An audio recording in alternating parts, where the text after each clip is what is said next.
Hello friends, मैं रजत गुप्ता आपका स्वागत करता हूं लॉजिकल स्टडी अड्डा में। तो चलिए आज का सेशन शुरुआत करते हैं और बढ़ते हैं स्टोरी के पार्ट 2 की ओर। में हमने यह पढ़ा कि कैसे जो है बेटी परेशान होती है अपने अंदर से, तो अपने माँ को क्या लिखती है, एक पत्र लिखती है और वो याद करती है वो दिन जब वो अपने माँ के साथ रहती थी। और इसी बीच जब अपने माँ को याद करते हुए वे अपने आप को नहीं रोक पाती है और माँ को क्या लिखती है, एक पत्र लिखती है। ठीक है, और उस पत्र में वो अपने उन सारे अनुभवों को बताती है जो वो महसूस करती है अपने जीवन में, क्योंकि उसकी खुद शादी हो गई है और वो कई सारे परेशानियों से जूझ रही होती है। इसी बीच वो क्या करती है, अपनी माँ को पत्र लिखती है और अपने सारे अनुभवों को बताती है और ये भी बताती है कि माँ, तुमने सच में बहुत सेक्रीफाइस किया अपने जीवन को, आज मुझे वो अनुभव मिलता है, लेकिन तुमने उस दुख को कभी भी अपने चेहरे पर झलकने नहीं दिया और मैं वही गुण सीखना चाहती हूँ आपसे।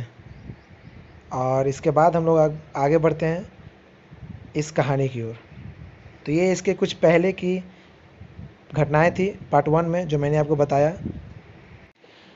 अब यहाँ जो है अपनी माँ को वो पत्र लिखते हुए कहती है कि मैंने आपकी तरह किसी को नहीं देखा, मतलब mothers ordinary do not do this, माताएं ऐसा कभी नहीं करती हैं। From that day when I try to give shape to my dreams in plan, और उस दिन से मैंने अपनी कोशिश की अपने सपनों को एक आकार देने की, in plan and action through all these years, और इन सारे वर्षों में मैंने उस योजना के साथ एक्शन किया। Now there seems to be a huge impatience inside, लेकिन फिर भी मेरे अंदर एक ऐसा लगता है कि बहुत बड़ा खालीपन है। बट वाई, परंतु ऐसा क्यों है? They are no great worries at home, घर में कोई चिंता की बात नहीं है माँ। Your son in law is and has always been a child, the grandchildren are no doubt insensitive but they are not without reason और वर्थ। आपका दामाद हो, आपकी जो नाती हैं, ये सारे हमारे पास हैं और इसमें कोई चिंता का बात नहीं है। और यही कारण है, आर नॉट विदाउट रीजन और वर्थ, और यही कारण है I have earn a name in the work I do, और यही कारण है कि मैं इन्हीं चीज़ों में अपना नाम कमाई हूँ। And no one has ever pointed a finger at me for anything, और कोई भी मुझे मेरे कामों के लिए मेरे ऊपर उंगली नहीं उठा सकता है। When this success wave their flags of victory around me, और जब ये सारे सफलताएँ मेरे चारों तरफ एक जीत के झंडे की तरह दिखलाई पड़ती है, I see no reason for this weariness I feel, तब मुझे कभी भी महसूस नहीं हुआ थकावट। Why don't I get the fulfilment you have, मुझे क्यों नहीं प्राप्त हुआ ये फुलफिलमेंट आपके पास? Why is there so much of restless, क्यों वहाँ पर एक व्याकुल सी रही, so much of emptiness in me, मेरे अंदर खालीपन सा रहा। Has the sound of your anklets been lost in the body of the seas sands, और you sat down somewhere tired and weary, और मुझे अब याद नहीं आ रहा है पायल की आपकी वो खनखनाहट कि अब वो कहाँ गए, कहीं वो समुद्र के रेतों में तो नहीं खो गई, और अब बिल्कुल थक तो नहीं गए, अब कहीं बैठ तो नहीं गए माँ? आई डोंट नो, मुझे नहीं याद है, मैं नहीं जानती if I should look back और नॉट माँ, कि मैं पीछे मुड़कर देखूँ या नहीं माँ। आई कैन नॉट अंडरस्टैंड, और मैं समझ नहीं सकती हूँ।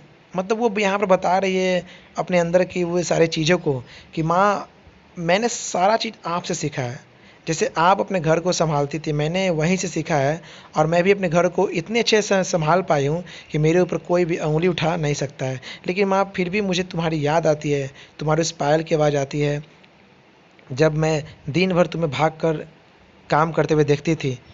लेकिन उस टाइम मुझे उन सब चीज़ों के बारे में ख़ास उतनी नॉलेज नहीं थी, लेकिन जब मैं इस समय को मैं महसूस कर रही हूँ तो मुझे आपकी बहुत याद आ रही है, और मैंने आपके नक्शे कदम पर चलने की कोशिश की है।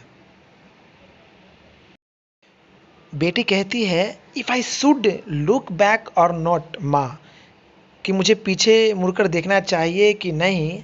I can not understand why the air outside is choked with suspicion and unbelief, मैं नहीं समझ सकती हूँ कि क्यों बाहर की हवा जो है इतनी दम घोटने वाली और संदेह और अविश्वास से भरा हुआ है। चोक्ड मतलब होता है क्या? दम घुटना, सस्पिशन मतलब क्या होता है, संदेह, और अनबिलीव मतलब अविश्वास। एंड आई रियलाइज, और मुझे महसूस होता है, माँ इफ़ आई लुक बैक, यदि मैं पीछे मुड़कर देखती हूँ, you will turn into stone, तो आप बदल जाएंगे पत्थर में। ये कोई जादू नहीं है, ठीक है। इसका कहने का मतलब है कि मैं अगर आपके सिद्धांत पर नहीं चलती हूँ तो मैं आपको खो दूंगी, यानी आप एक मूर्त के समान बन जाएगी मेरे लिए, जो सामने तो रहेंगी पर उनसे मैं कुछ सीख नहीं पाऊंगा। And if I take a step ahead, I shall place my feet in fathomless deeps, और जैसे ही मैं अपना एक पैर आगे बढ़ाती हूँ तो मैं अपने आप को एक बड़े गहरी खाई में पाती हूँ। I am unable to see my way, और मैं अपने रास्ता देखने में असमर्थ हूँ माँ। Yet my whole being skinned like the cluster of mango blows me in a branch of the tree that embrace the earth. मैं उस आम की तरह हूँ जो एक पेड़ पर लदी हुई है और जो अर्थ की क्या बढ़ा रही है, शोभा बढ़ा रही है। उसी प्रकार मैं भी अपने घर में हूँ और अपने घर की शोभा बढ़ा रही हूँ। A storm seems imminent in the sky, जैसे आकाश में तूफान दिखाई पड़ता है हर समय, उसी प्रकार मेरे अंदर की भी जो बेचैनी है वो इसी प्रकार है। कैन यू टेल मी, क्या तुम मुझे बता सकती हो माँ, why is it that I am not able to achieve your fulfilment. क्या तुम मुझे बता सकती हो माँ कि मैं क्यों नहीं तुम्हारे उस पूर्णता को मैं प्राप्त कर सकती हूँ जो तुमने प्राप्त किया है।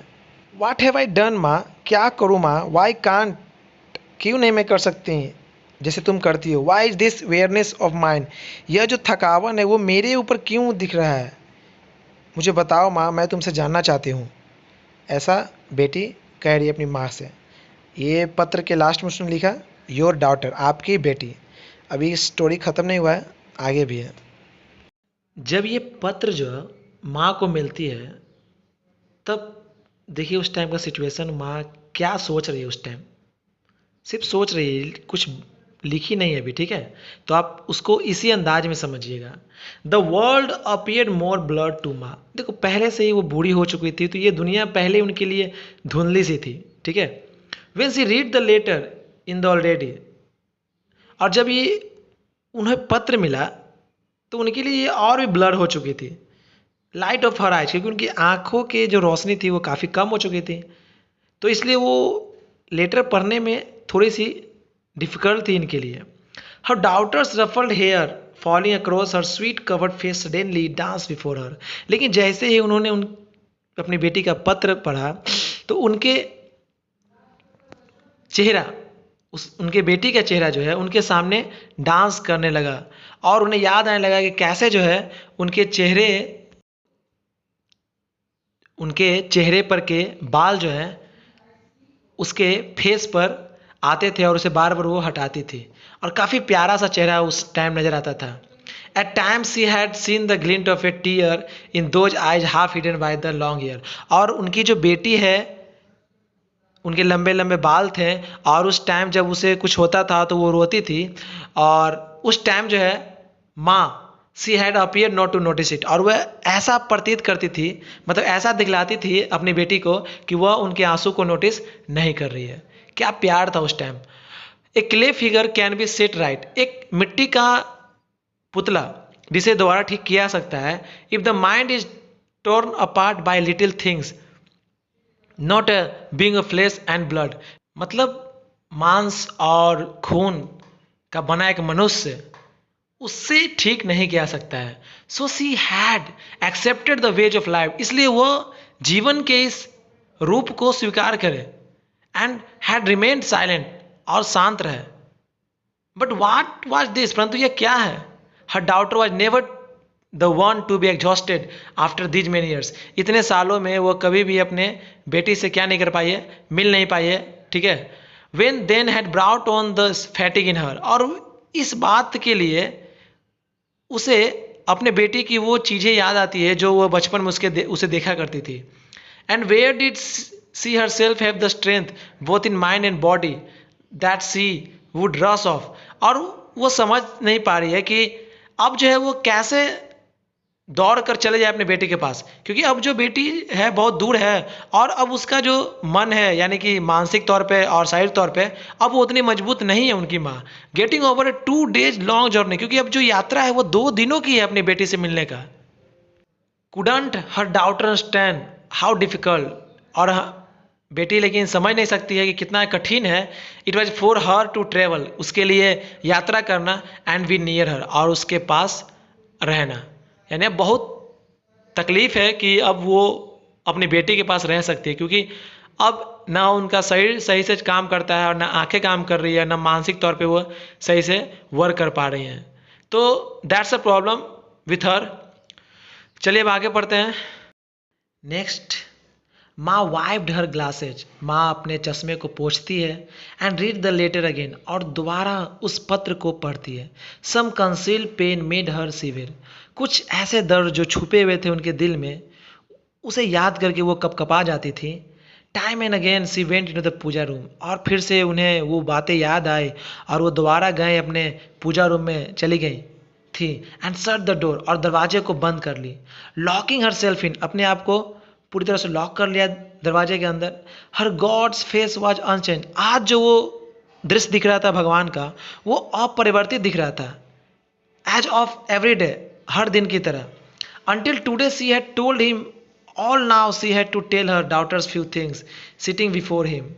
और उनके सामने वो बैठ गए और बैठने के बाद वो सारे चीज़ों को याद करने लगी जो उस टाइम अपने बेटी के साथ वो करती थी। यानी उस टाइम की वो याद कर रहे हैं जब वो हमेशा पॉजिटिव और बिल्कुल हमेशा एंथुजियास्टिक जोशीले रूप से रहती थी, लेकिन आज वो पत्र जब पढ़ी तो अपने आप को एक बहुत ही मतलब कमज़ोर सा महसूस करने लगे, असहाय महसूस करने लगे। माँ looked at her on face in the mirror, माँ जो है अपना चेहरे को देख रही थी उस मिरर में। Nothing there, no beauty at all under the wrinkle skin, अब उसे वो सुंदरता नहीं दिख रही थी क्योंकि उसके चेहरे पर झुर्रियाँ पड़ गई थी। एंड बोन, और हड्डियों पर जो दिख रहा था वो ढांचा दिख रहा था। नन ऑफ द सनलाइट और pollen that radiated earlier from her eyes, अब उनके चेहरों में तो चमक नहीं थी, साथ में उनकी आंखों में भी वो अब चमक दिखलाई नहीं पड़ रही थी। सी felt very all of a sudden seeing her self, और वो अपने आप को बहुत ही थका सा महसूस कर रही थी। She straighten her self and sat down, वो अपने आप को सीधा करती है और फिर क्या होती है, बैठ जाती है। Had her daughter's weariness enter the her somehow, लगता है कि शायद अब जो है उनके बेटी का जो थका हुआ सा शरीर है अब लगता है कि उनके अंदर प्रवेश कर चुका, क्योंकि वो बेटी उनकी ताकत थी।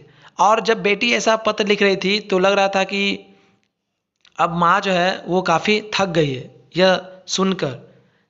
सी क्लोज हर आइज, लेकिन उनकी बेटी जो है उनकी बिल्कुल नज़दीक है, उनकी आंखों के पास है।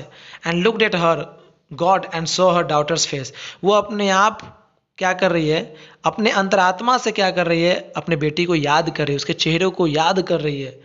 Float before her the beauty face of a child, अपने उस सुंदर सी बेटी को क्या कर रही है, याद कर रही है, अपने चेहरों के सामने लाकर क्या कर रही है, उसे याद कर रही है और महसूस कर रही है कि मेरी बेटी अभी किस तरह से वहाँ पर सरवाइव कर रही है।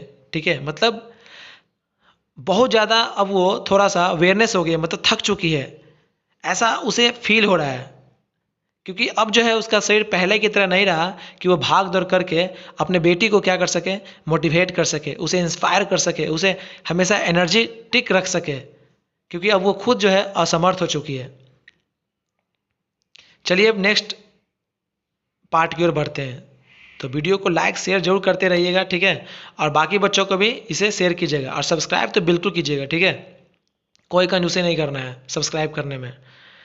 चलिए नेक्स्ट पार्ट में मिलते हैं हम लोग। Thank you.